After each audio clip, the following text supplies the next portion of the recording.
Rit-rit-tit-tit senyo.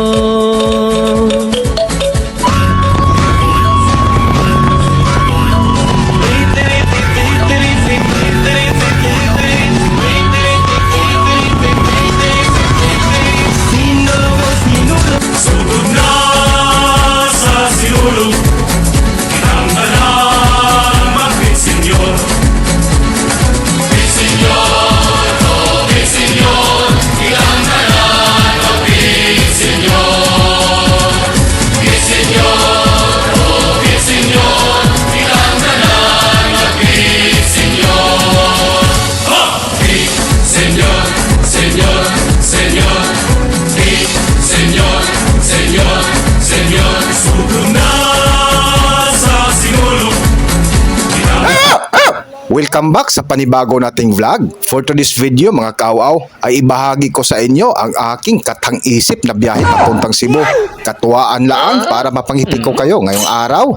Dahil kapos na kami sa pamasahe, isang buwan pa lang ay naglakad na kami papuntang Cebu para masaksihan namin ang Sinulog 2025 kung saan kasabay nga namin si Ate Shawi na lumipad sa karagatang Pasipiko papuntang Cebu.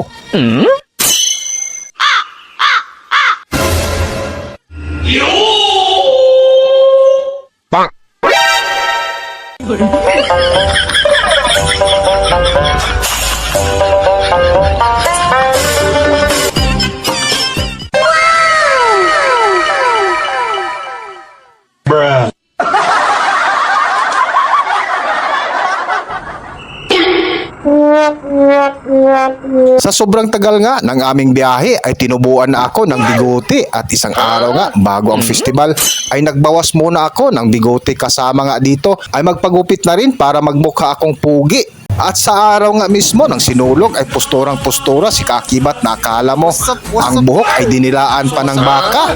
Lumabas ka kami ng maaga para mapanood namin ang lahat na contingents. Simula downtown palaang ay siksika na ang mga taong nanonood. Isa nga sa akin nakita ay ang kamukha kong si Ian Veneracion. Ang gwapo, parang ako. Oh lala!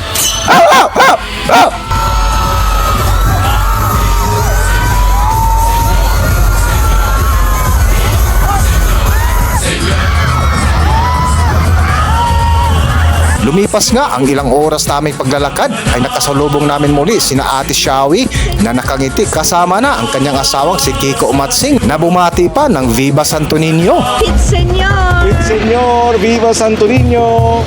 Mayong udto, mayong buntag sa ating mga taga Cebu, ating mga kababayan. Nandito tayo para sa Sinulog Festival 2025. Opo, Pinsenyor! Pinsenyor, Viva Santo Niño! Santo Niño, Santo Niño. Kanta ko yun. Oo, tama. Hindi mo alam. Oo, hindi, alam ko. Ganun. Yes!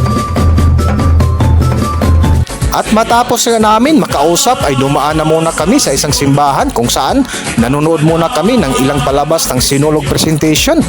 Sugod na sa sinulog, kinanggalang mag-Pinsenyor. Pinsenyor, oh Pinsenyor, kinanggalang mag-Pinsenyor. Pinsenyor, oh Pinsenyor, kinanggalang mag-Pinsenyor. Ha! Pinsenyor, Senyor, Senyor, Pinsenyor, Senyor, Senyor, sugod na sa sinulog, kinanggalang mag-Pinsenyor. Sugod na sa sinulog, kinanggalang mag-Pinsenyor.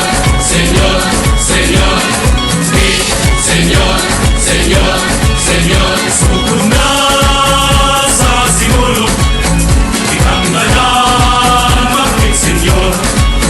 Sugod na sa sinulog, kinanggalang mag-Pinsenyor. Pinsenyor, oh Pinsenyor, kinanggalang mag-Pinsenyor. Pinsenyor, oh Pinsenyor, kinanggalang mag-Pinsenyor.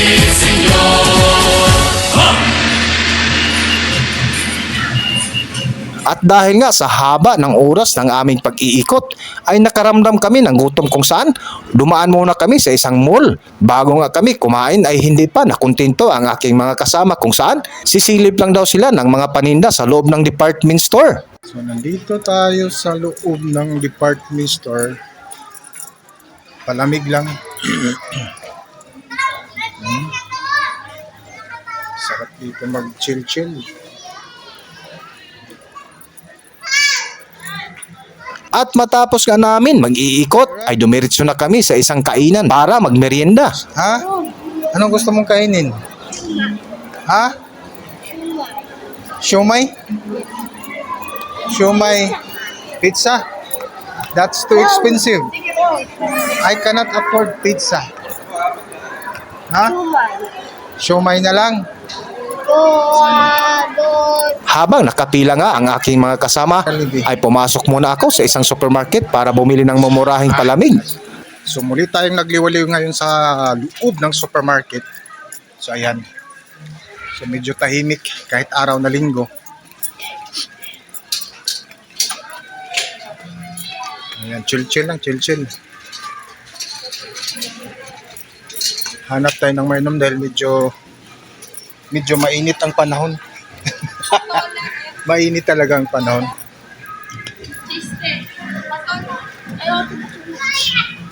Yan. Sarap po. Malamig. At ang dumating nga ang aming order ay nilantakan agad namin. Hindi pa nga nakontento ang gwapito kong apo, abay, humirit pa ng kanyang paboritong mamon. Which flavor you want? Ha? Okay, choose. Take it from there. Ikaw, tiko nga. Ano yung ano na lang? Relief na lang? Isa lang. Isa, dalawa. Isa lang? Ganun tayo. Ha? Too much na yan. Ay? Too much na yan.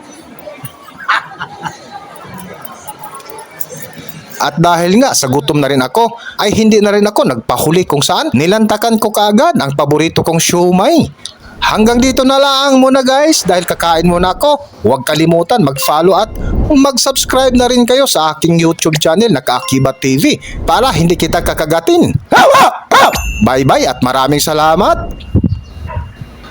So hanggang dito lang muna mga kakibat dahil mapapaaw-aw ako sa anghang ng siomay na kinain namin. So bye-bye. Maraming salamat.